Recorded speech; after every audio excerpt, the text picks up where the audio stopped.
ఖండించలేదంటే దానికి ఒత్తాసు పలికారు finance minister గారు. ఆయన మాటల్లో కూడా మీరు చెప్పిన సమాధానం మేము చెప్పాం, మా రుణ సమాధానం మేము చెప్తామండి అంటే ఏంటి అర్థం? ఖండిస్తున్నారా మీరు? ముఖ్యమంత్రి చెప్పిన మాట ఖండిస్తున్నారా? దాన్ని మీరు బలపరుస్తున్నారంటే దానికి సమాధానం చెప్పకుండా వాళ్ళు వచ్చే సమాధానం ఉంటే వాళ్ళు చెప్పిన సమాధానం చెప్తారట. అంటే ఏదైతే రేవంత్ రెడ్డి గారు తెలంగాణ ముఖ్యమంత్రి గారు మరి రాయలసీమ గురించి ఆంధ్ర ముఖ్యమంత్రి చంద్రబాబు నాయుడు గారితో వాళ్ళ పరిచయాలు సన్నిహిత సంబంధాల ప్రకారం ఆ చెప్పిన మాటని వాస్తవం అని చెప్పి వీళ్ళు వచ్చి మాట్లాడే రీతిలో మాట్లాడారు. ఇది వీరికి రాష్ట్రం మీద ఉన్న శ్రద్ధ, ఇది రాయలసీమ ప్రజల మీద ఉన్న శ్రద్ధ, ఇది ఈ చంద్రబాబు నాయుడు గారు ఈ రాష్ట్రాన్ని చేస్తున్న అధికారంలో కూర్చుని చేస్తున్న మోసం.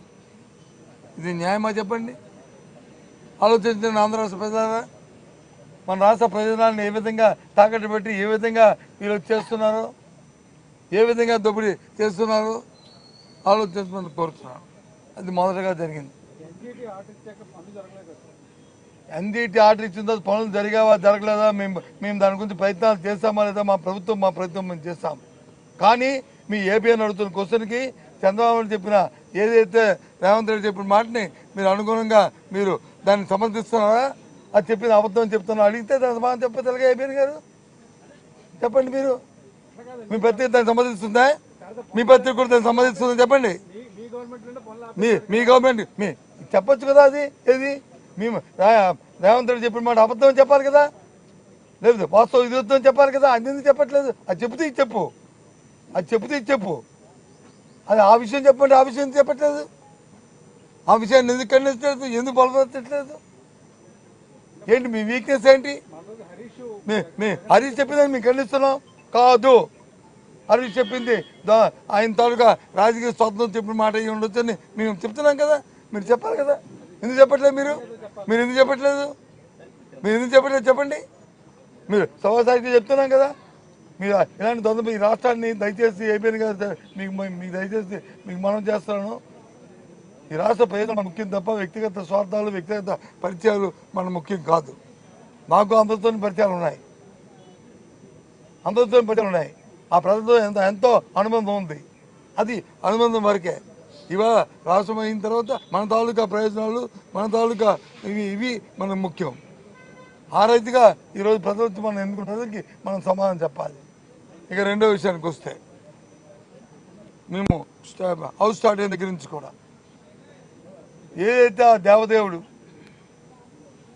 అందరికీ ఈ రాష్ట్రంలో ప్రజలందరికీ ఎలువెలుపుగా ఉన్న వెంకటేశ్వర స్వామి తన ప్రసాదం మీద చంద్రబాబు నాయుడు గారు ఏదైతే ఆయన తాలూకా స్వార్థం కోసం, ఆయన ధనార్జన కోసం హెరిటేజ్ అనే సంస్థను వెనకన పెట్టి ముందొచ్చి హిందాపూరు లేకపోతే ఎవరిది ఇంకోటి వైష్ణవి సంఘం అండ్ డైరీలు ముందు పెట్టి దోపిడీ చేయడానికి ఏదైతే ప్రయత్నం చేశారో దాని మీద చర్చ జరగాలని మేము అడిగాం. చర్చకు వచ్చి వారు ఈరోజు సమయం ఇచ్చారు. మేము ఆ రోజు చెప్పాం, ఏ రోజైనా పర్వాలేదని చెప్పాం. ఆ రోజు బీఎస్సీ మీటింగ్లో చర్చించడానికి సమయం ఇచ్చారు.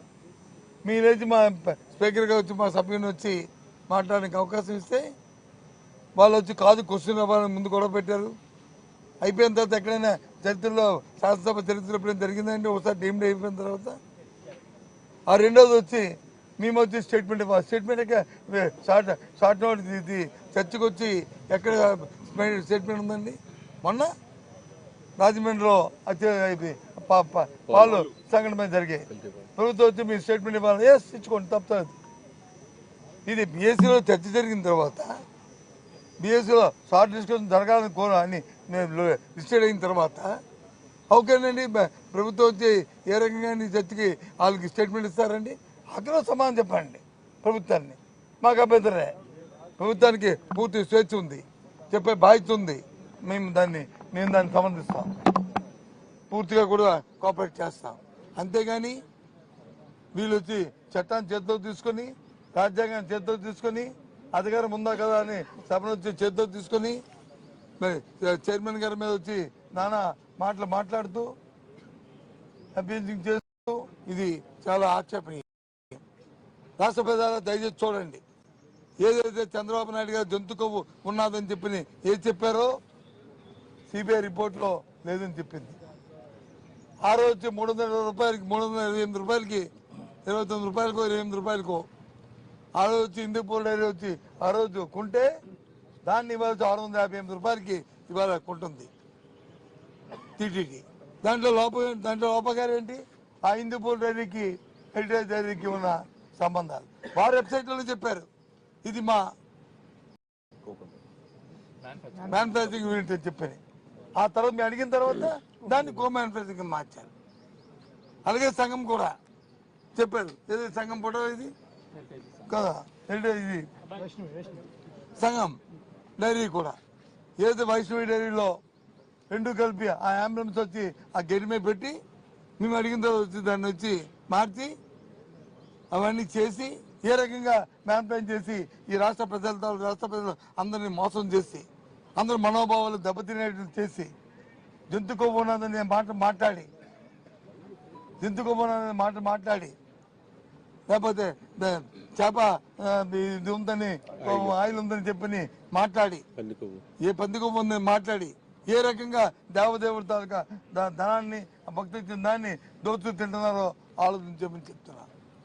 చేయడానికి ప్రయత్నం చేసిందో ఈ కూటమి ప్రభుత్వం ఆలోచించమని చెప్తున్నాను. ఇది వాస్తవం కాదా? కాకపోతే ఎందుకు చర్చించడానికి భయపడ్డారు? నేను చెప్పారు కదా, మరి చంద్రబాబు నాయుడు గారు మరి డిప్యూటీ సీఎం గారు పెద్ద పెద్ద మాటలు ప్రెజెంటేషన్ కూడా ఇచ్చారు కదా. ఆ ప్రెజెంటేషన్ వాస్తవాలు నేను చెప్తాం కదా. ఎంతవరకు మీ తాలూకు నిజాయితీతో రాష్ట్ర ప్రజలను చూస్తారు కదా.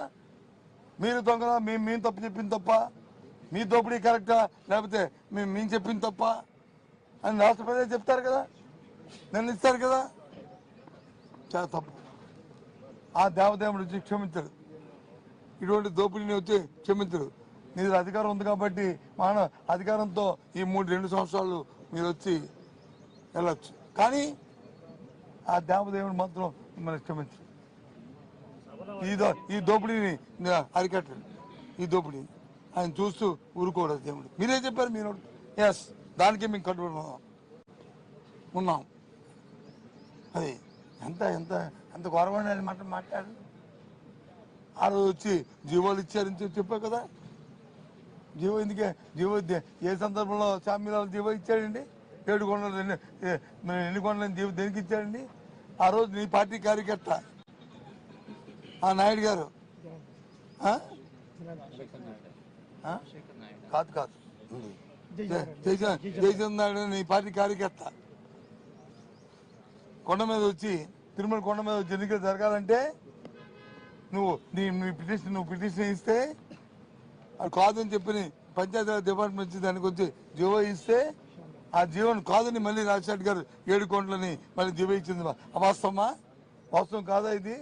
మళ్ళీ తిరిగి ఎంత ఘోరంగా అబద్ధాలు చెప్తారండి. ఇది నువ్వు కాదా? అది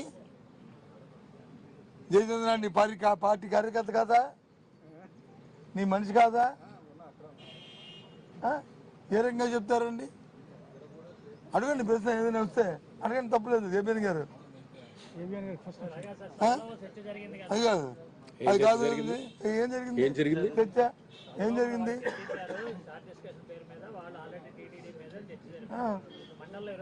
అదే మంచి భయం పడుతున్నారు.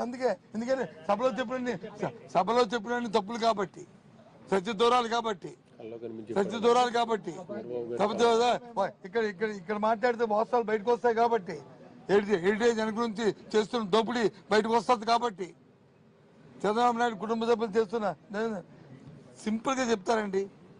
సింపుల్ గా ఒక కాగితం, ఇగో మధ్య కాగితం ఉంటుంది చూడు నా ఫైల్లో, నా ఫైల్ చూడు.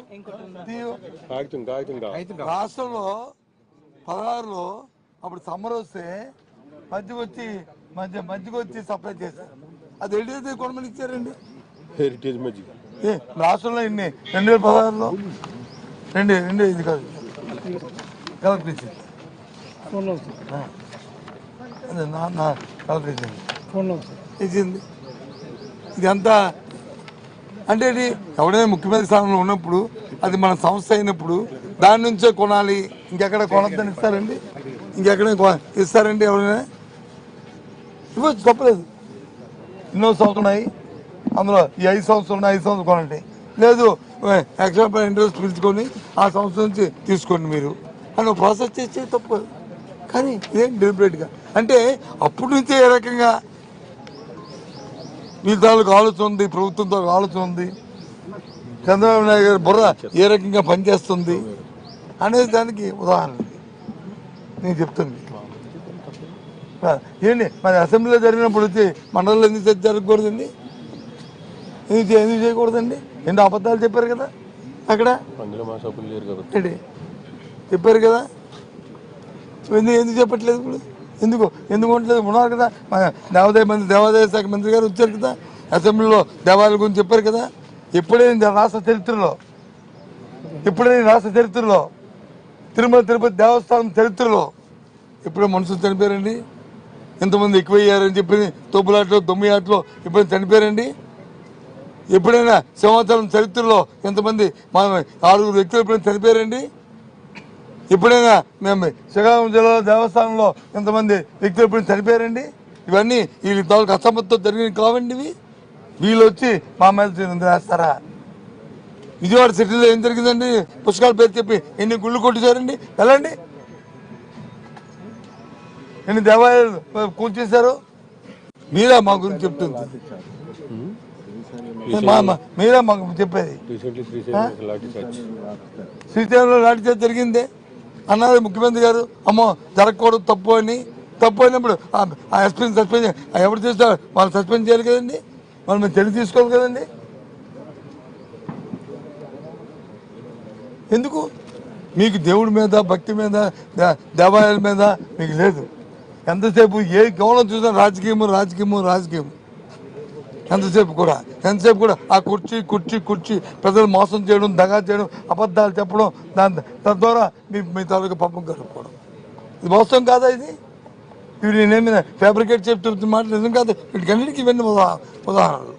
ఇవన్నీ కూడా దయచేసి తప్పు. ఇది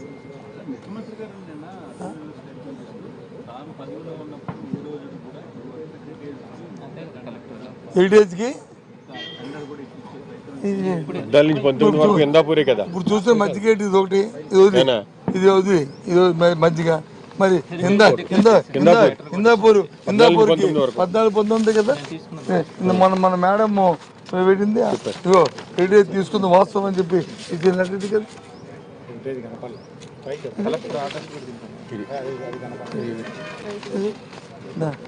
దానికి ఇచ్చిన ఆర్డర్స్ ఇవ్వే కదా. అది కాదండి, వాస్తవం కాదా? ఎందుకు కాదు? కళ్ళు మూసుకుంటే పంట పిల్లి పాలు తాగుతూ ఎవరు చూడలేదు, పిల్లి కళ్ళు మూసుకుంటుంది. ప్రపంచంలో జనం కళ్ళు మూసుకోలే. ఎంత పాపం అండి! భక్తుల మనోభావాలు ఎంత దెబ్బతిన్నాయండి! ఎన్ని వేల కోట్ల మందికి మీ ధనలాభం కోసం ఎన్ని అబద్ధాలు చెప్పారండి, ఎన్ని మీరు మాట్లాడారండి, బయట ఎంత మోసం చేశారండి. మీ ధనదాహం కోసం తప్పు కదండి. ఆ దేవదేవుడి మీద అని నిందలేయడం, ప్రసాదం మీద. ఇంతకుముందు ప్రసాదం ఎవరైనా ఇస్తే ఇలా పట్టుకొని కళ్ళు ఎత్తుకొని తినేవాళ్ళు. ఇప్పుడు వచ్చి ఇలా చూసి తర్వాత తినే పరిస్థితిని తీసుకొచ్చారే మీరు. మీకున్న మాట చాతుర్యంతో ప్రజలు మీకు ఇచ్చిన ముఖ్యమంత్రి అనే పదవి అవకాశం చేసుకొని తప్పు కదండి ఇది చంద్రబాబు నాయుడు గారు. ఇది ధర్మం? ఇది మీ వయసుకి కానీ మీరు ఆ పదవిలో ఉన్న ఆ పదవికి కానీ ఇది న్యాయమా? ఇది ఇప్పటికైనా సరే మీరు ఆలోచన చేసి ఆ జరిగింది తప్పు, వాళ్ళు చెప్పింది అని చెప్పాలి కదండి. చెప్పకుండా మళ్ళీ సభలో చెప్తారు ఎన్డీపీ రిపోర్ట్ ఇచ్చింది. రిపోర్ట్ ఇచ్చినప్పుడు మళ్ళీ ఇంగ్లీష్ మీకు వచ్చు, మాకు వచ్చు కదా ఇంగ్లీషు. చెప్పాలండి ఎక్కడ ఇచ్చారో, ఎక్కడ పందికోవ ఉందో, ఎక్కడ యానిమల్పేట ఉందో, ఎక్కడ ఫిష్ ఇది ఉందో, ఆయిల్ ఉందో. 4 ట్యాంకర్లు వచ్చి ఆలయంలోనే అధికారం వచ్చిన తర్వాతే మనిషి వెళ్ళిపోతాయి. ఏఆర్ డైరీకి వచ్చినవి అవి వచ్చి మనిషి డైరీలో తిరుపతిలో వచ్చి పార్క్ చేస్తారు. పక్కనే ఒక కసర్ దగ్గర లేకపోతే ఒక దేని దగ్గర పార్కింగ్ ప్లేస్లో 2 నెలలు పోయిన తర్వాత మళ్ళీ అవే ట్యాంకర్ వచ్చి మళ్ళీ వస్తాయి. ఇవన్నీ కూడా న్యాయంలో జరిగాయి కదా. ఎవరైనా జరిగాయండి? మరి మా ఎవరైనా చెప్పండి, ఇది నిజం కాదు ఇది చెప్పానండి, ఇది అబద్ధం చెప్పానండి. అందుకు చర్చ రావట్లేదు. అయినా సరే ఇవాళ నుంచి హౌస్లో జరిగిన వరకు మేము పట్టుబడుతూనే ఉంటాం. జరిగి తీరాలి, అంతవరకు కూడా మేము ఉంటాం. ప్రజలకు వాస్తవాలు తెలియాలి, ప్రజలకు నినాలు తెలియాలి. వీళ్ళ తాలూకా మోసరబిల్లి రాజకీయాలు, వీళ్ళు చేస్తున్న మాయ మాటలు, మోసం మాటలు, ఆ మాటలు వెనకాల వీళ్ళు చేస్తున్న ధన దోపిడీ, తిరుపతి దేవస్థానం ఏ రకంగా దోచుకుంటున్నారో అవన్నీ కూడా వాస్తవాలు బయట రావాలి. అంతే, ఎవరైనా నవ్వుతారండి ఎందుకంటే చిన్న చిల్లర మాటలు మాట్లాడి సభావు నేర్చని పాటు చేస్తారు. అలాంటిది ఏం జరగలేదు, తప్పు. అలాంటిది ఏం జరిగించండి మా తరపున మేము అదే మా అందరి తరపున లీడర్గా నేను వచ్చి ఆయన క్షమాపణ చెప్తాను. అలాంటివి ఏం జరగలేదు. ఇంకోసారి మళ్ళీ జరిగితే మీరు ఇంకోసారి అలాంటి మాటలు మాట్లాడద్దు దయచేసి. మీ ప్రాబ్లం కోసం, మీ మీడియా తాలూకా మీ పేపర్ పబ్లిసిటీ కోసం అలాంటి మాటలు మాట్లాడద్దు దయచేసి. తప్పది అలాంటి మాట.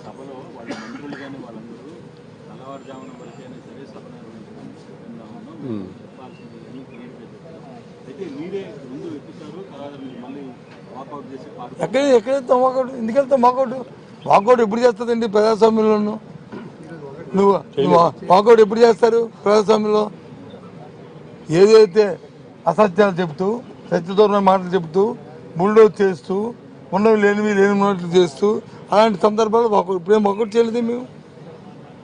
మీరే పోడియం దగ్గరికి వచ్చి గొడవ పెట్టి ఇవాళ వచ్చి హౌస్ అడ్జెంట్ చేసి, రూలింగ్ గవర్నమెంట్ ఎప్పుడైనా సరే షార్ట్ డిస్కస్ లో ఆ డిమాండ్ చేయడం చూసామండి. ఇది కొత్త సాంప్రదాయం తీసుకొస్తున్నారా? ఇదే ధర్మం. తిరిగి పైపెచ్చు చైర్మన్ గారి మీద వచ్చి లేనిపోయిన మాటలు మాట్లాడతారా? ఇదే సంస్కృతి, ఇదే సంస్కారం. అది తప్పు కదండి మాటలు. అది చెప్పండి. రేపు మళ్ళీ ఉంటుంది, రేపు హౌస్ లో చేయమండి. అప్పుడు మళ్ళీ మాట్లాడతాం. రమ్మని డిస్కషన్ రేపు దాంట్లో బిజినెస్ రమ్మని షార్ట్ డిస్కషన్ మేము తయారుగా ఉన్నాం. చేయాలి, చేసిన వరకు కూడా మేము పట్టుబడతాం. ఓకే, అది వాళ్ళు స్టేట్మెంట్ అడిగిస్తారండి. స్టేట్మెంట్ ఏంటి? షార్ట్ డిస్కషన్ లో స్టేట్మెంట్ ఏంటి? షార్ట్ డిస్కషన్ లో స్టేట్మెంట్ అంట. స్టేట్మెంట్ తిరుపతి చనిపోయి చూస్తారా? దాని మీద స్టేట్మెంట్. అప్పుడు దీని మీద షార్ట్ డిస్కషన్ లో మేము కోరేము మా డిమాండ్ వల్ల అది చర్చకొచ్చింది. అది రూల్ పొజిషన్ వచ్చి మేము ముందు అపోజిషన్ ఎవరైతే దాన్ని ఎత్తారో వాళ్ళు ముందు మాట్లాడాలి, అది వాళ్ళు పెట్టాలి. రూల్ పొజిషన్ అది, రూల్ పొజిషన్ అది. మేము మొదట చెప్పాం కదా, మేము 3 అంశాలు అడిగాము. 1 లా అండ్ ఆర్డర్, 2 ప్రసాదం, 3 అగ్రికల్చర్. ఈ 3 అంశాలు మేము అడిగాం. వాళ్ళు అడిగారు education, irrigation and investments. Yes, వాటి మీద వాళ్ళు ఇనిషియేట్ చేస్తారు, ఇటు మేము ఇనిషియేట్ చేస్తాం. తప్పే ఉంది. అంతేగాని వాళ్ళు వచ్చి ఇష్టారాజ్యంగా మా చేద్దాం ఉంది. సభ అండి అది, ఇదేమి టీడీపీ ఆఫీస్ కాదు. చెప్తే వినడానికి చేయడానికి. సారీ, ఉంటా. చదివిందా? నేను అడిగాను చైర్మన్ గారిని, ఏమండి ఈ స్టేట్మెంట్ ఇస్తా అన్నారు, మీ ఆఫీస్కి ఏమైనా వచ్చిందా? మీరేమైనా సర్కులర్ ఇచ్చారా? ఏమిటంటే అది వెంటనే రూల్ పాయింట్ బుక్ తెప్పించారు, చూశారు. రూల్లో లేదు కాబట్టి నాకు ఏ లెటర్ రాలేదు. మరి సెక్రటరీని వాళ్ళ మీద ఒత్తిడి తీసుకొచ్చి గవర్నమెంట్ చైర్మన్కి కూడా తెలియకంట హైజాక్ చేసి ఈ కార్యక్రమం చేయడం ఎంత తప్పండి, ఎంత న్యాయమైంది అది. అదే ఆ చైర్మన్ సఫలంగా ప్రకటించాడు. నాకు ఈ విషయం తెలియదండి. నాకు విషయం అడిగాను కూడా తెచ్చి, ఏమండి మీరు నాకు ఇలా చెప్పారు, మరి ఎందుకు వచ్చా? నాకు ఈ విషయం తెలియదని చెప్పారు. ఇది ధర్మం కాదు కదండి. ఇది ఉంటాను. Thank you.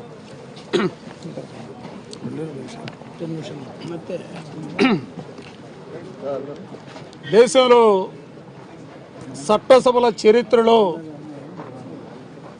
ఆంధ్రప్రదేశ్ శాసన మండలిలో ఈరోజు జరిగినటువంటి సంఘటన చాలా చీకటి దుర్దినమైనటువంటి సంఘటనగా ప్రజాస్వామ్యవాదులందరూ కూడా భావిస్తున్నటువంటి పరిస్థితులు.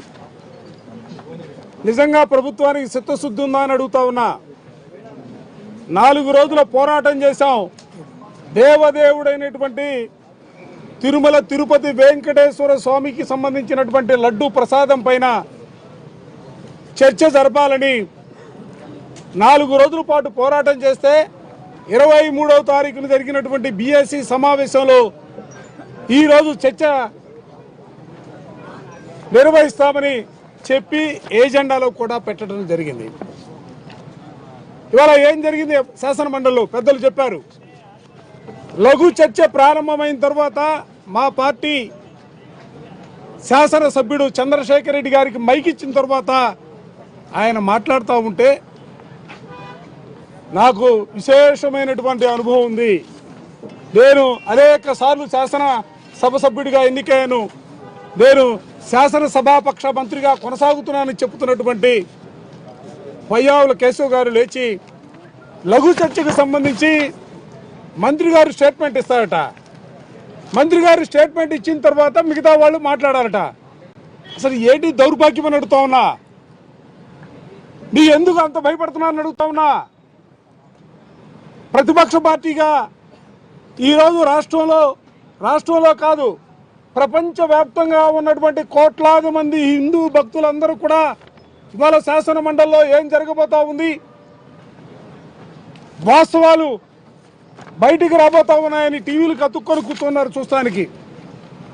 చరిత్రలో ఎప్పుడు లేని విధంగా మంత్రులు సైతం కూడా మంత్రులందరూ కూడా లేచి ఆందోళన చేస్తూ ఉన్నారు. వారితో పాటుగా శాసనమండలి సభ్యులు ఆందోళనలో పాల్గొన్నారు. వాళ్ళు ఇచ్చినటువంటి ఏజెండానే లఘు చర్చ అనేది. మేము అడిగితే ఇచ్చింది. లఘు చర్చ ఇచ్చిన తర్వాత కార్యక్రమం ప్రారంభమైన తర్వాత మాట్లాడటం ప్రారంభమైన తర్వాత అసలు ఎక్కడైనా కూడా మంత్రి గారు స్టేట్మెంట్ ఇస్తారని చెప్పి లేచి అడగటం అనేది ఎక్కడైనా ఏ సందర్భంలోనా ఇటువంటి పరిస్థితులు ఉత్పన్నమవుతాయా? కేవలం తెలుగుదేశానికి సంబంధించినటువంటి నాయకులు ఇవాళ ఒకటే భయపడతా ఉన్నారు. వాళ్ళు ఆలోచన చేసుకున్నారు, అనేక సమావేశాల్లో ఆనబెట్టుకున్నారు, ఆలోచన చేశారు. ఇవాళ ఈ చర్చ కొనసాగితే ఈ ప్రభుత్వం బండారం బయటపడుతుంది. లోకేష్ గారు సభలో ఉండి అందరినీ కూడా వాళ్ళతో మాట్లాడి, ఎందుకంటే వాళ్ళ కుటుంబానికి సంబంధించినటువంటి హెరిటేజ్ సంస్థ ఈ దేశంలో ఉన్నటువంటి అనేక సంస్థలతో ఉన్నటువంటి సంబంధాలు, ఆ సంబంధాలతో పాటుగా తిరుమల తిరుపతి వెంకటేశ్వర స్వామికి సంబంధించి లడ్డుకి నెయ్యి సప్లై చేయడానికి సంబంధించి కూడా ఇవాళ మా సభ్యులందరూ కూడా సాక్ష్యాధారాలతో సహా వచ్చాం. ఎందుకంటే ముఖ్యమంత్రి గారు చెప్పారు, శాసనసభలో చెప్పారు సాక్షాత్తుగా, మేము ఎక్కడా కూడా దేవాలయాలకు సంబంధించినటువంటి కార్యక్రమాలకు వినియోగించే వాటికి హెరిటేజ్ సంబంధించినటువంటి ఫుడ్స్ ఎక్కడా కూడా మేము తయారు చేయలేదు, సప్లై చేయలేదు అనే మాట శాసనసభ సాక్షిగా ముఖ్యమంత్రి గారు చెప్పినటువంటి మాట. దానికి సంబంధించి కూడా ఇవాళ ఇందాక చెప్పారు, ఈ ప్రభుత్వం వచ్చిన తర్వాత రాష్ట్రంలో వాళ్ళ కంపెనీ ఉత్పత్తుల్ని ప్రభుత్వ పరంగా ఏ విధంగా వాడుకోవాలన్న అంశాలకు సంబంధించినటువంటి కార్యక్రమాలు ఇవన్నీ కూడా అవే. దాంతోపాటుగా ఆయన చెప్తా ఉన్నాడు కదా, తిరుమల తిరుపతికి సంబంధించి మేము ఎప్పుడు కూడా టెండర్లో పాల్గొనేది, ఒకసారి వెనక్కి తిరిగి చూడమని అడుగుతా ఉన్నా. ఇవాళ కాదు, 98 నుంచే తిరుమల తిరుపతికి సంబంధించినటువంటి టెండర్లో హెరిటేజ్ ఫుడ్స్ పాల్గొన్నట్టుగా సాక్ష్యాధారాలతో సహా ఇవాళ సభకు తీసుకురావడం జరిగింది. ఇవన్నీ వాళ్ళకి తెలిసిన తర్వాత ఈ సభ జరిగితే, ఈ చర్చ జరిగితే ఇందాపూర్కి హెరిటేజ్కి ఉన్నటువంటి బంధం, ఇందాపూరు ఈ చర్చలో వచ్చిన ఆ రోజు నుంచి కూడా దానికి సంబంధించినటువంటి వెబ్సైట్లో ఉన్నటువంటి అంశాలను మార్పిడి చేసినటువంటి వైనం కానీ ఇవన్నీ కూడా చర్చకు వస్తాయనే భావంతోనే ఈరోజు ఈ ప్రభుత్వం పారిపోయింది. వాళ్ళు చెబుతున్నారు కదా 24 గంటలు చర్చిస్తాం, 2 రోజులు చర్చిస్తామని. అరే 2 గంటల పాటు చర్చించడానికే మీ ప్రభుత్వానికి దమ్ము లేదే, మీ ప్రభుత్వానికి ధైర్యం లేదే. దొడ్డిగానే పారిపోయినటువంటి పరిస్థితులు. ఏది ఏమైనప్పుడు కూడా ఈ చర్చను మేము వదిలిపెట్టే ప్రశ్న లేదు. ఎందుకంటే ఇవాళ కోట్లాది మంది భక్తుల మనోభావాలకు సంబంధించినటువంటి అంశంగా మేము భావిస్తూ ఉన్నాం. వాస్తవాలు ప్రజలకు తెలియాలా, నిజాలు ప్రజలకు తెలియాలా. ఏదో పెద్ద మనిషిగా మాట్లాడుతూ ఉంటాడు, నాకేం సంబంధం లేదని. ఎక్కడో కడపలో మేయర్కి సంబంధించి సురేష్ బాబు గారు వాళ్ళ కొడుకంట 36 లక్షల కాంట్రాక్ట్ చేశాడంటే మేయర్ పదవి నుంచి ఆయన్ని అంటే ఆ మున్సిపల్ కార్పొరేషన్ పరిధిలో కాంట్రాక్ట్ చేశాడనే చిన్న కారణాన్ని సాకుగా చూపి ఆయన మేయర్ పదవి నుంచి దించేశారే. కోర్టుకు వెళ్తే కోర్టులో వెంటబడి మేయర్ పదవిలోకి మళ్ళా కూర్చోకుండా రకరకాలుగా ఈ ప్రభుత్వం పన్నాగాలు పన్నిందే.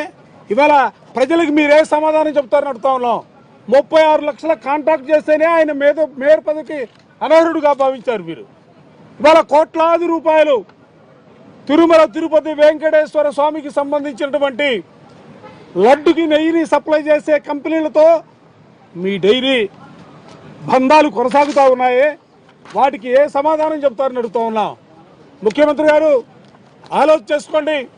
ఎందుకంటే మీరు శాసన సభ సాక్షిగా చెప్పినటువంటి ప్రతి అంశం కూడా అబద్ధాలతో కూడినటువంటి అంశం. చనిపోయినటువంటి రాజశేఖర రెడ్డి గారి పైన అభరణాలు వేయడానికి ప్రయత్నం చేశావు. అసలు జీవోలు ఇచ్చింది ఎవరని మేము అడుగుతా ఉన్నాం. ఇవాళ ఆ జీవోలకు సంబంధించి కూడా మొత్తం డాక్యుమెంటరీ ఎవిడెన్స్ కూడా మొత్తం కూడా తీసుకురావడం జరిగింది. 746కు సంబంధించి కానీ 747కు సంబంధించి కానీ ఈ రాష్ట్రంలో తిరుమల తిరుపతికి సంబంధించినటువంటి 19 గుళ్లలో అన్యమత ప్రచారాన్ని నిషేధించినటువంటి పరిస్థితులు కానీ వాటన్నిటిపైన కూడా మా దగ్గర డాక్యుమెంట్స్ ఉన్నాయి. మీరు తప్పించుకోవాలని చూస్తే ఇవాళ శాసన మండలి నుంచి బయటకు రాగలిగారు, కానీ ప్రజా కోర్టులో తప్పనిసరిగా దీనికి తగినటువంటి ప్రతిఫలం మీరు అనుభవించవలసినటువంటి పరిస్థితులు ఉంటాయి. అందుకే మేము ఈ ప్రభుత్వాన్ని డిమాండ్ చేస్తూ ఉన్నాం, చర్చకి ముందుకు రండి. ఎందుకంటే రేపు పెడతారా ఎల్లుండి పెడతారా, తప్పనిసరిగా చర్చకైతే మాత్రం ముందుకు రావాలి. చర్చ జరగాలనేదే వైఎస్ఆర్ కాంగ్రెస్ పార్టీగా మేమందరం కూడా కోరుకుంటా ఉన్నాం. ఒకే ఒక నిమిషం. అందరికీ నమస్కారం. ఈరోజు లడ్డూ విషయం మీద జరిగే షార్ట్ డిస్కషన్లో ఈ ప్రజాస్వామ్యంలోనే ఒక చీకటి రోజుగా ఈరోజు తెరదీపారు. అది ఏంటంటే సాక్షాత్తు శాసన మండలి చైర్మన్ని ఒక్కసారి రూలింగ్ ఇచ్చిన తర్వాత క్వశ్చనర్ అయిపోయిన తర్వాత మిగిలిన క్వశ్చన్ని డీమ్ టు బి ఆన్సర్ అని చెప్పిన తర్వాత కూడా సభ వాయిదా పడి తర్వాత మళ్ళీ సభ పునఃప్రారంభమయ్యి షార్ట్ డిస్కషన్కి వెళ్ళేటప్పుడు తెలుగుదేశం పార్టీ వాళ్ళు ఈ లడ్డూ మీద చర్చ ఉండకూడదని దురుద్దేశంతో మళ్ళీ క్వశ్చన్ అవర్ పెట్టాలని చెప్పి గొడవ చేయటం ఒక ఎత్తు అయితే, రెండో ఎత్తు షార్ట్ డిస్కషన్కి మంత్రి గారు స్టేట్మెంట్ చదవాలి, ఆ నోట్స్ ముందు ఇవ్వాలి, ముందు స్టేట్మెంట్ చదివించండి చెప్పి ఇంకొక గొడవ చేశారు. ఇవన్నింటికన్నా ఇంకా ఘోరాతి ఘోరమైన విషయం ఏంటంటే ఒక దళిత చైర్మన్ని చైర్మన్ హోదాలో ఉన్న చైర్మన్ని హుందాగా చూడాల్సింది పోయి, గౌరవంగా చూడాల్సింది పోయి, శాసన వ్యవహారాల శాఖ మంత్రి అయిన ఫైనాన్స్ మినిస్టర్ పయ్యావుల కేశవులు గారు మండలి చైర్మన్ని ఇచ్చిన రూలింగ్ని తప్పుపడుతూ ఆయన్ని క్వశ్చన్ చేసే విధానం నిజంగా కూడా ఈ రాష్ట్రంలో ఉన్న దళితులందరూ మనోభావాలు దెబ్బతిన్నాయి.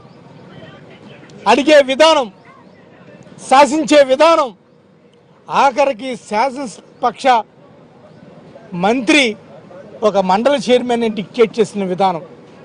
అదేవిధంగా పయ్యావుల కేశవులు గారు ఫైనాన్స్ మినిస్టర్ మా సభ్యులు చంద్రశేఖర్ గారికి మైక్ ఇస్తుంటే ఆయన ప్లేస్లో ఉండి కంట్రోల్ రూమ్లో ఉన్న టెక్నికల్ ఇంజనీర్ తోటి మైక్ చూపించొద్దు, మైక్ కట్ చేయమని చెప్తున్నారు. మైక్ కట్ చేయవలసింది ఎవరు? చైర్మన్ కట్ చేయాలి. మైక్ ఇవ్వాల్సింది ఎవరు? చైర్మన్ చేయాలి. మరి మైక్ కట్ చేయాలా ఉంచాలా, టీవీలో మా సభ్యుడిని చూపించాలా చూపించొద్దా అనేది మొత్తం డిసైడ్ చేస్తుంది పయ్యావుల కేశవులు గారు. ఒక్కసారి సీసీ ఫుటేజ్ తీస్తే ఆయన ఏ విధంగా తన కను సైకిల్ తోటి తన చేతి సైకిల్ తోటి ఎవరికి మైక్ ఇవ్వాలో ఎవరికి మైక్ ఇవ్వకూడదో మొత్తం డిసైడ్ చేసేది పయ్యావుల కేశవ్ గారు. ఆఖరికి మండల చైర్మన్ కూడా ఆ చైర్మన్షిప్ను కూడా ఛాలెంజ్ చేస్తూ చాలా గౌరవప్రదంగా లేకుండా మాట్లాడుతున్నారంటే ఈరోజు రాష్ట్ర ప్రజల దళితులందరికీ కూడా వాళ్ళ ఆత్మగౌరవంతో బతకవలసిన స్టేజ్ నుంచి ఏ విధంగా తెలుగుదేశం పార్టీ ఏ విధంగా కిందగా లాగేస్తుందని చెప్పి మీ అందరూ చూశారు. ఏది ఏమైనప్పటికీ కూడా ఒక దళిత సభ్యుడిగా దళిత మండలి చైర్మన్కి ఇటువంటి అవమానకరం జరగడం దళితులంతా కూడా ఒక్కసారి ఆలోచించాలి. ఏ విధంగా తెలుగుదేశం పార్టీ దళితుల పట్ల వ్యవహరిస్తుందో అందరూ తెలుసుకోవాలని చెప్పి మీ అందరూ ద్వారా తెలియజేస్తున్నాను.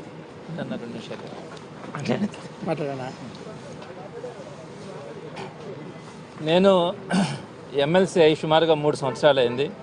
ఇంచుమించుగా ప్రతిరోజు ప్రతి నిమిషం కూడా శాసనమండలిలో ఉండడం కానీ అవన్నీ వినడం కూడా జరుగుతుంది. ఈరోజు చాలా దురదృష్టం అనిపించింది. ఏదైతే మేము 4 రోజుల నుంచి కూడా అంటే గత వారం కూడా ఈ లడ్డూలో కల్తీ జరిగిందన్న ఇష్యూని సాక్షాత్తు ముఖ్యమంత్రి చెప్పినటువంటి అంశం, దారుణమైనటువంటి భాష మాట్లాడినటువంటి అంశం, దానికి సంబంధించి యావత్ ప్రపంచంలో ఉండేటువంటి హిందువులందరూ కూడా సుమారుగా 120 కోట్ల మందిగా ఉన్నటువంటి హిందువులందరూ కూడా వారి మనోభావాలు దెబ్బతిన్నప్పుడు వారి గొంతుకుగా మేము ప్రశ్నించాలన్న ఆలోచనతో గత వారం రోజులు కూడా ఈ ప్రభుత్వాన్ని డిమాండ్ చేశాం. దీని మీద చర్చ కావాలా అని 4 రోజులు కూడా వాళ్ళు మేము చర్చకి రెడీ అని లాస్ట్కి బేసిక్ మీటింగ్లో ఈరోజు 26వ తారీఖున దీని మీద చర్చిద్దామని చెప్పినప్పుడు ఆ తర్వాత నిన్న మొన్న 2 రోజులు కూడా మేము వారికి సహకరించి అన్నిట్లో కూడా కార్యక్రమాల్లో పాల్గొనడం కూడా జరిగింది.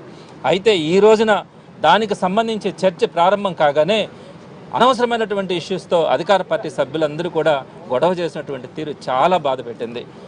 మొదటిగా క్వశ్చన్ అవర్ అయిపోయినా కూడా ఆ క్వశ్చన్ అవర్ని కంటిన్యూ చేయాలని చెప్పడం, లేదా క్వశ్చన్ అవర్ ఆగిపోయింది ఎందుకు ఆగిపోయిందని నిరసన తెలియజేయడానికి కానీ, ఆ తర్వాత ఈ షార్ట్ డిస్కషన్లో మీరు మాట్లాడకూడదు, మేము చెప్పిందే మీరు వినాలా, మేము ఇచ్చిన స్టేట్మెంట్ మాత్రమే మీరు వినాలా అని చెప్పినటువంటి తీరు కానీ, ఎక్కడైనా కూడా మేము షార్ట్ డిస్కషన్ ఎందుకు అప్లై చేసినాం, ప్రజల గొంతు, ప్రజల్లో ఉన్నటువంటి బాధని, ప్రజల మనోభావాలు దెబ్బతిన్నటువంటి విధానాన్ని ఈ ప్రభుత్వం దృష్టికి, ప్రజల దృష్టికి తీసుకురావాలని మేము డిమాండ్ చేసి ఈ షార్ట్ డిస్కషన్ని డిమాండ్ చేసినప్పుడు షార్ట్ డిస్కషన్కి అవకాశం వస్తే ఈరోజు మీరు ఒక స్టేట్మెంట్ ఇచ్చి మీరు విని పొమ్మని చెప్తే అది ఎంతవరకు ధర్మం? అప్పటికి కూడా మేము అన్ని సాక్ష్యాలతో ఉన్నాం. ఎందుకు ఇంత భయపడతా ఉన్నారు, ఎందుకు చర్చకు రావడానికి ముందుకు రావట్లేదు మేము చెప్తా ఉన్నాం. ఇదొక భారీ కుట్ర, ఇది ఒక పెద్ద స్కామ్. ఈ స్కామ్ కోసం చంద్రబాబు నాయుడు సాక్షాత్తు ముఖ్యమంత్రి హోదాలోనే ఆయన తిరుమల లడ్డూ మీద దాంట్లో నెయ్యికి సంబంధించినటువంటి కల్తీ జరిగిందని చెప్పి అపవాదేసి 328 రూపాయలు ఉన్నటువంటి కేజీని ఆయన సంస్థ అయినటువంటి ఆయన మ్యానుఫ్యాక్చరింగ్ యూనిట్ అయినటువంటి ఇందాపూర్ డైరీకి 658 రూపాయలకి సుమారుగా 3000 కోట్ల రూపాయలకు సంబంధించి తిరుమల తిరుపతి దేవస్థానాల్లో నెయ్యి కొనుగోలు కూడా జరుగుతూ ఉంటాయి. ఆ సందర్భంగా ఈయన దానికి 358 రూపాయల నుంచి 650 రూపాయలకు పైగా ఈ కేజీ నెయ్యి ధరని పెంచుకొని వారి మ్యానుఫ్యాక్చరింగ్ యూనిట్కి ఈరోజు కాంట్రాక్ట్ ఇచ్చుకున్నటువంటి పరిస్థితి, ఇంతకంటే దారుణమైనటువంటి పరిస్థితి ఇంకోటి ఉండదు. ఇంకొకటి మీరు చెప్పినటువంటిది ఏంటి, ఏఆర్ డైరీ నుంచి వచ్చినటువంటి 4 ట్యాంకర్లలో కల్తీ ఉందని చెప్పారు. అసలు ఆ కల్తీ ఎప్పుడు జరిగింది? ఆ ఏఆర్ డైరీకి మీరు ఇచ్చినటువంటి అంటే కాంట్రాక్ట్ ఇచ్చింది కానీ మొట్టమొదటి ట్యాంకర్ వచ్చింది కానీ మీ హయాంలోనే వచ్చింది. ఆ తర్వాత ఆ 4 ట్యాంకర్లు కూడా పట్టుకునేది కూడా మీ ప్రభుత్వం హయాంలోనే. ఆ తర్వాత అవి తిరిగి వైష్ణవి డైరీ ద్వారా మళ్ళీ టీటీడీలోకి వచ్చింది కూడా మీ ప్రభుత్వం హయాంలోనే. మొత్తం జరిగింది కూడా పొరపాట్లు ఏదైనా ఉంటే మీ ప్రభుత్వంలోనే జరిగినాయి. దాన్ని తీసుకొని వచ్చి వైఎస్ఆర్సీపీకి సంబంధించి అంటగట్టడం ఎంతో దుర్మార్గమో కూడా ఆలోచించాలి. దీనికి సంబంధించి మొత్తం బోలేబాబా డైరీ గురించి కానీ, సంగం డైరీ గురించి కానీ, ఏఆర్ డైరీ గురించి కానీ, వైష్ణవి డైరీ గురించి కానీ, అదేవిధంగా ఇందాపూర్ డైరీ గురించి కానీ, వీటన్నిటికీ పెద్దన్న పాత్ర పోషిస్తున్నటువంటి హెరిటేజ్ డైరీ కానీ, ఈ హెరిటేజ్ ఏ విధంగా ఒక డైరీ మాఫియాను తయారు చేసిందో దాన్నంతా కూడా ప్రూఫ్లతో సహా మేము ప్రూఫ్ చేయడానికి ఈరోజు సభలో మొత్తం కూడా సిద్ధమైతే ఆ సభని జరపడం ఇష్టం లేక ఆ సభని అర్ధాంతరంగా ఆపినటువంటి ఈ కూటమి ప్రభుత్వాన్ని రాబోయే రోజుల్లో కూడా ఎటువంటి పరిస్థితుల్లో కూడా నిలదీయడం జరుగుతుంది. ఖచ్చితంగా చర్చ పూర్తయ్యేంత వరకు కూడా వైఎస్ఆర్సీపీ పట్టుబడడం కూడా జరుగుతుంది. మీడియా మిత్రులారా, ఇవాళ ఇండియన్ డెమోక్రటిక్ సిస్టంలోనే అత్యంత దురదృష్టకరమైనటువంటి సంఘటనలు ఇవాళ శాసన మండలిలో జరిగాయి.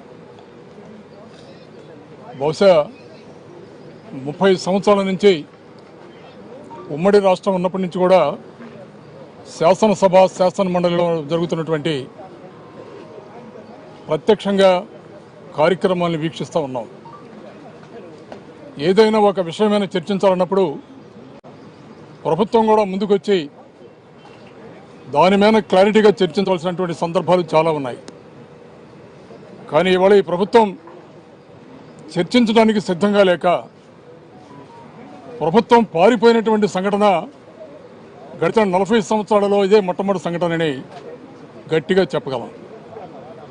ఇది ప్రభుత్వం సిగ్గుతో తలదించుకోవాల్సినటువంటి సంఘటన ఇవాళ.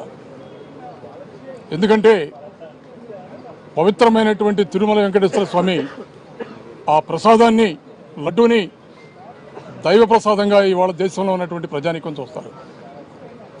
అలాంటి లడ్డూ మీద తీవ్రమైనటువంటి ఆరోపణలు చేసినటువంటి ముఖ్యమంత్రి గారు చంద్రబాబు నాయుడు గారు, కూటమి సభ్యులు సమాధానం చెప్పవలసినటువంటి బాధ్యత కూడా వాళ్ళ మీద ఉంది. ఇవాళ ఈ సభ ప్రారంభమైన నుంచి కూడా 10 రోజుల నుంచి వైఎస్ఆర్ కాంగ్రెస్ పార్టీ సభ్యులుగా మేము చాలా పట్టుబడుతున్నాం.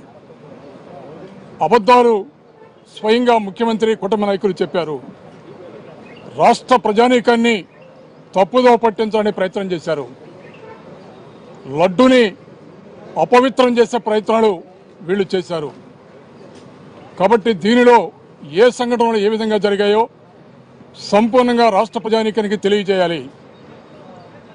హెరిటేజ్కి ఇందాపూర్కి ఉన్నటువంటి సంబంధాలు ఏమిటి, అసలు ఈ ప్రస్తావన సిబిఐ వాళ్ళు ఎంక్వైరీ చేసినప్పుడు ఆ డాక్యుమెంట్లో పొందుపరిచినటువంటి అంశాలు ఏమిటి, ఇవన్నీ బహిర్గతం చేయాలని మాకు దొరికినటువంటి సమాచారాన్ని సంపూర్ణంగా వేదికగా, కౌన్సిల్ వేదికగా రాష్ట్ర ప్రజానీకానికి తెలియజేయాలనేటువంటి పట్టుదలతోటి 10 రోజుల నుంచి కూడా మేము ప్రభుత్వాన్ని డిమాండ్ చేస్తూ ఉన్నాం.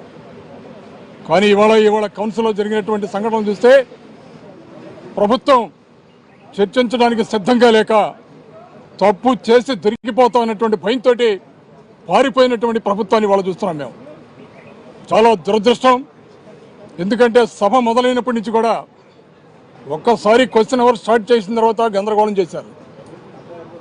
సభాపతి చైర్మన్ గారు సభను వాయిదా వేస్తూ డీమ్డ్ టు బి ఆన్సర్ అని క్వశ్చన్లు అన్నిటికీ సమాధానం చెప్పి వెళ్ళిపోయిన తర్వాత మళ్ళీ సభ ప్రారంభమైన తర్వాత మళ్ళీ క్వశ్చన్ అవర్ స్టార్ట్ చేయమని అధికార పక్ష సభ్యులు మాట్లాడారు.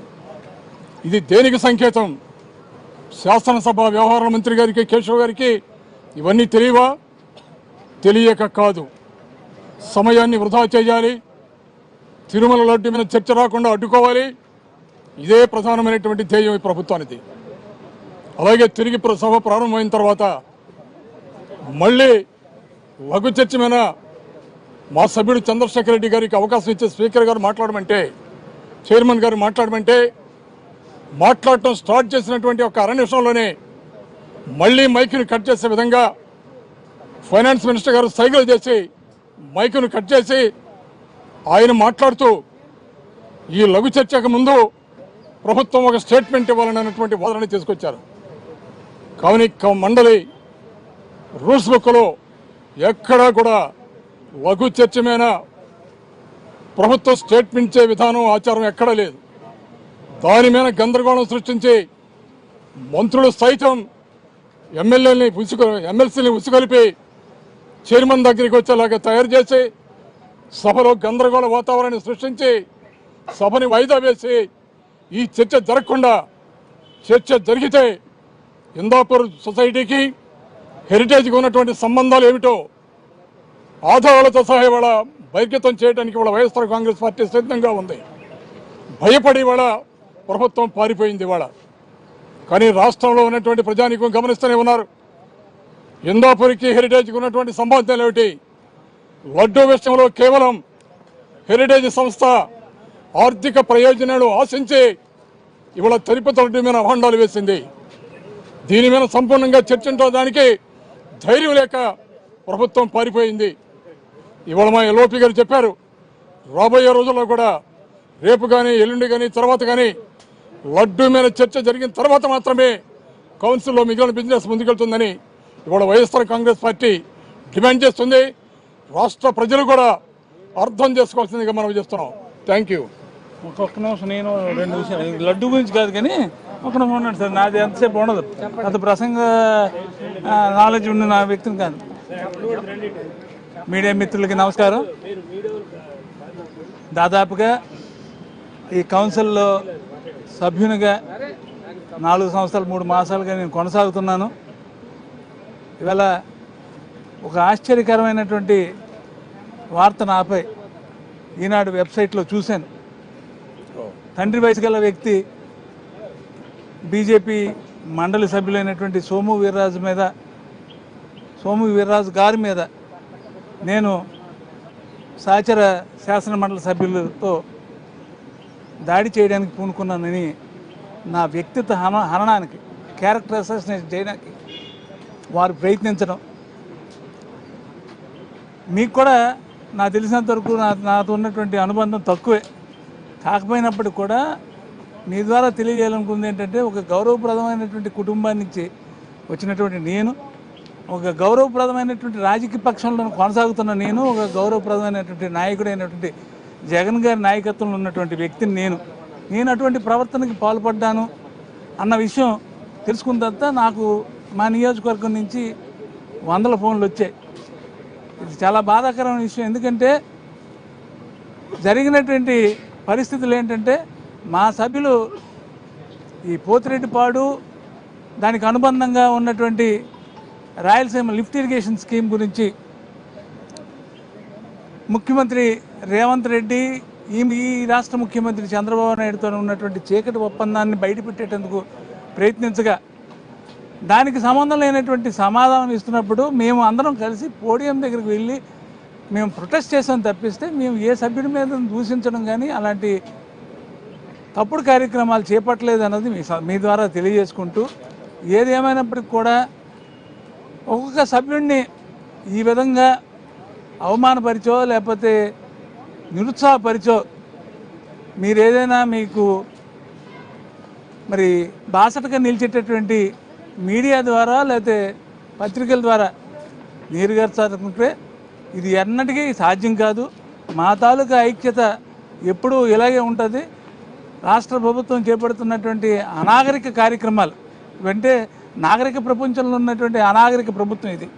ఈ అనాగరిక కార్యక్రమాలను ఎప్పుడు కూడా మేము నిలువరించే క్రమంలోన మాకన్నా ముందు మాట్లాడిన నా సహచరులందరూ చెప్పారు.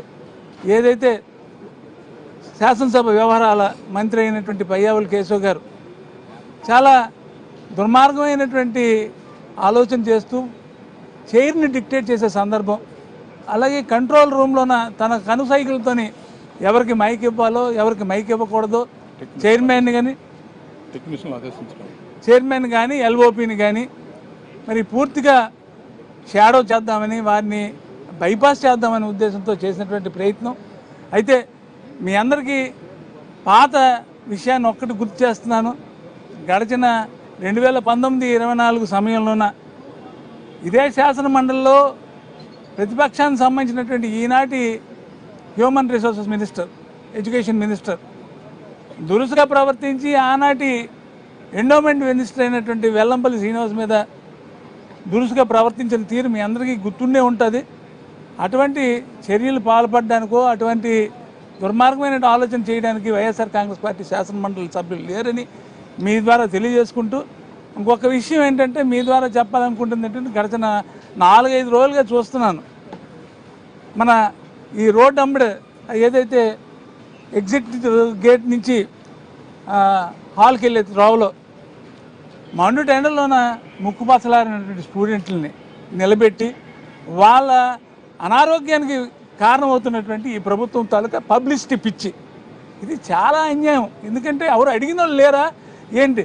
వాళ్ళు 6th class 5th class 7th class వాళ్ళకి ఏదో పొలిటికల్ ఓరియంటేషన్ కోసం తెస్తున్నట్టుగా కలరింగ్ ఇచ్చి వాళ్ళని నిలబెట్టి వాళ్ళ మధ్యలోన మంచి టీవీగా వైట్ షర్టు కలర్ ప్యాంట్ వేసుకొని లేకపోతే పంచెలు కట్టుకుని డిప్యూటీ స్పీకర్ మొన్నప్పుడు ఒక ఫోటో తీసుకుంటున్నాడు. ఇది చాలా అన్యాయమైన పని. కావాలంటే మీరు ఒక ఏసీ ఆటోని బుక్ చేయండి, వాళ్ళందరినీ తీసుకెళ్ళండి, ఆటోని కూర్చోబెట్టి మీరు పడుకున్నట్టుగా ఫోటో తీయచ్చు, నిలబడినట్టు ఫోటో తీయచ్చు, కూర్చున్నట్టుగా ఫోటో తీయచ్చు. కానీ ఇది మండు టెంట్లో వాళ్ళని నిలబెట్టి వాళ్ళ అనారోగ్యానికి పాల్పడితే ఎవరు దీనికి జవాబుదారు అనేది మీ ద్వారా తెలియజేయాలని మీకు మీ ద్వారా తెలియజేసుకుంటూ చాలా ధన్యవాదాలు.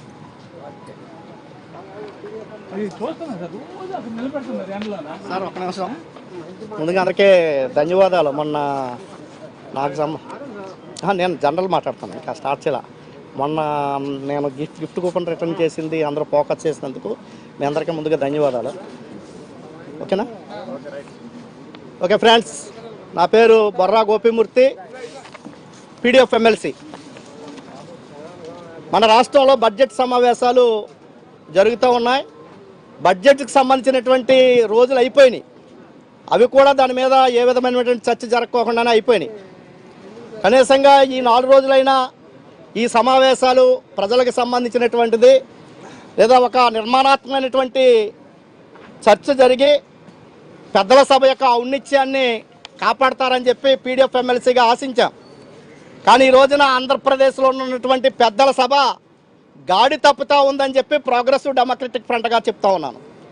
ఈ గాడి తప్పటానికి కారకులు ఇటు అధికార పార్టీ, ప్రతిపక్ష పార్టీగా ఉన్నటువంటి ఉభయులు దీనికి కారణం అని కూడా ఈ సందర్భంగా తెలియజేస్తా ఉన్నాను. ఈ రోజున శాసన మండలి సభ జరిగినటువంటి సందర్భంలో మొదట క్వశ్చన్ అవర్ జరుగుతుంది. 10 ప్రశ్నలు ఉంటాయి. 10 ప్రశ్నలకి సభ్యులు ప్రశ్నలు అడుగుతారు, మంత్రి సమాధానం చెప్తారు. 3 ప్రశ్నలు అయినాయి. 3 ప్రశ్నలు కూడా అర్థవంతమైనటువంటి చర్చలు లేవు. ప్రజల కోణంలో చర్చలు జరగల, వాళ్ళ రాజకీయ ప్రయోజనాల కోణంలోనే చర్చలు జరిగి గందరగోళం జరిగి సభ వాయిదా వేసేసారు. ఇంకా 7 ప్రశ్నలు జరగాల.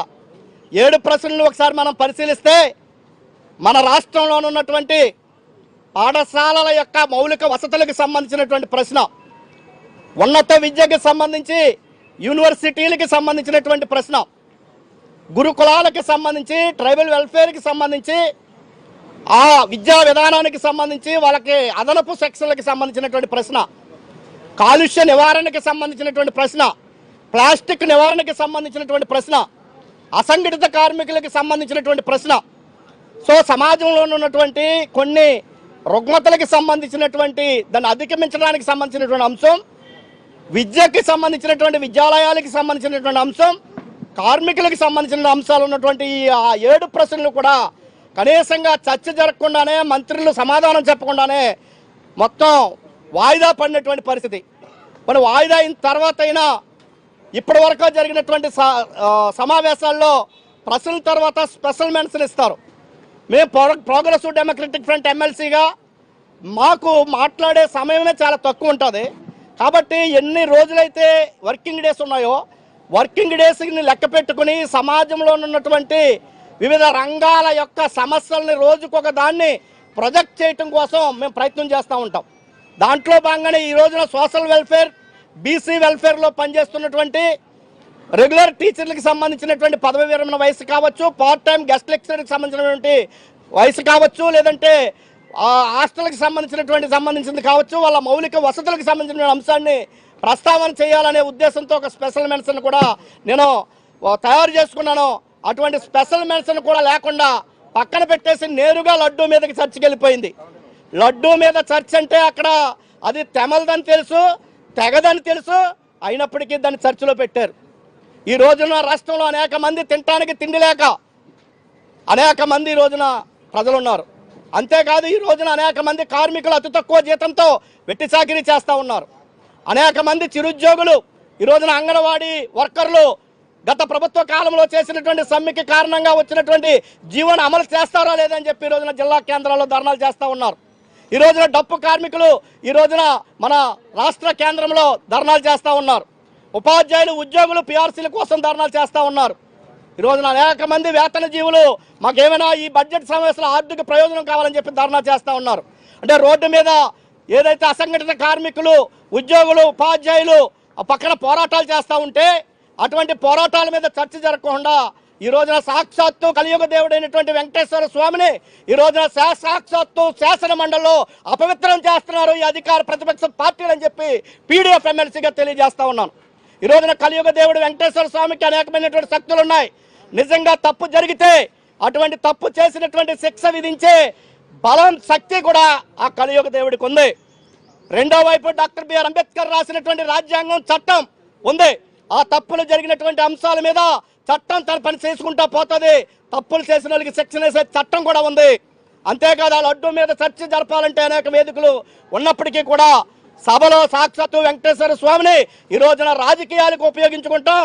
ఈ రాష్ట్ర రాజకీయాలకి ఏమాత్రం సరికాదు, మంచిది కాదు, మన రాష్ట్ర అభివృద్ధికి కూడా మంచిది కాదని చెప్పి కూడా ఈ సందర్భంగా ఈ రెండు ఉభయ పక్షాలకు కూడా పీడీఎఫ్ ఎమ్మెల్సీగా నేను తెలియజేస్తా ఉన్నాను. ఇది పెద్దల సభ. నేను అంతకుముందు చెప్పినట్టే శాసనసభ రాజకీయ ప్రయోజనాల కోసం వక్ర మార్గంలో పోతా ఉంటే శాసన మండలికి ఎన్నికైనటువంటి శాసన మండలి సభ్యులు మేధావి వర్గంగా కార్మిక వర్గానికి, శ్రామిక వర్గానికి, సామాన్య ప్రజానికం యొక్క వాయిస్ని శాసన మండలిలో సక్రమ మార్గంలో పెట్టి ఈ యొక్క ప్రజాస్వామ్య విలువలు కాపాడటం కోసం ఉన్నటువంటి ఈ శాసన మండలి సభను కూడా ఈ రోజున రాజకీయం కోసం, రాజకీయ నిరుద్యోగం కోసం ఉపయోగించుకుంటున్నారు తప్ప ఈ సభని ఈ యొక్క సమాజానికి, రాష్ట్రానికి, రాష్ట్ర అభివృద్ధికి ఉపయోగించుకోవట్లేదని చెప్పి కూడా ఈ సందర్భంగా తెలియజేస్తా ఉన్నాను. ఈ రోజున పాఠశాల సౌకర్యాలకు సంబంధించినటువంటి అంశం మీద నేను మాట్లాడదామని అనుకున్నా. ఈ రోజున విద్యా సంస్కరణలకు అనుకూలంగా ఈ రోజున పాఠశాలనే హై స్కూల్గా ఉన్నతీకరణ చేశారు. ఈ రోజున 1 నుంచి 10 తరగతులు ఉన్నటువంటి పాఠశాలలు అనేకం ఉన్నాయి. అటువంటి పాఠశాలలకి ఈ రోజున 10కి సరిపడగా 10 రూములు లేనటువంటివి. ఉదాహరణకి జీలుగుమల్లి మండలం రాచన్నగూడెం అనే పాఠశాలకి మనం సందర్శించాను.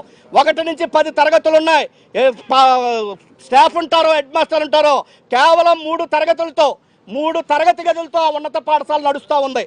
ఈ రోజున తూర్పుగోదావరి జిల్లా దేవరపల్లి మండలం ఎర్నగూడెంలో ఒక రేకు షెడ్డులో ఏ విధమైనటువంటి రక్షణ లేనటువంటి చోట జూనియర్ కాలేజీ నడుస్తూ ఉంది. ఏలూరు జిల్లా కేంద్రం ఏలూరులో డిగ్రీ కాలేజీ బిల్డింగ్ లేకుండానే పక్కన ఉన్నటువంటి జూనియర్ కాలేజీలో అక్కడ నడుపుతూ ఉన్నారు.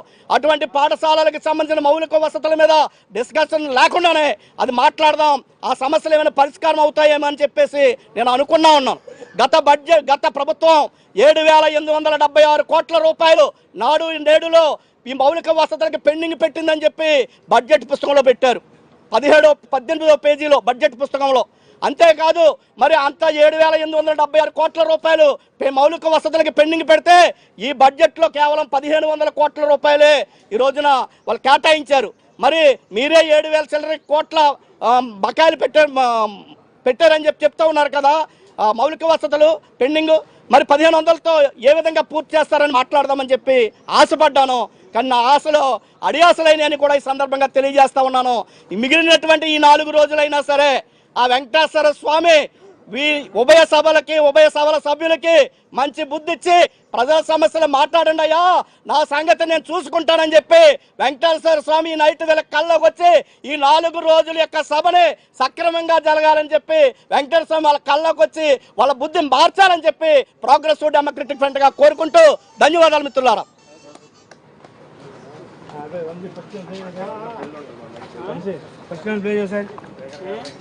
ఫస్ట్ ప్లే చేశారు. ఆడియో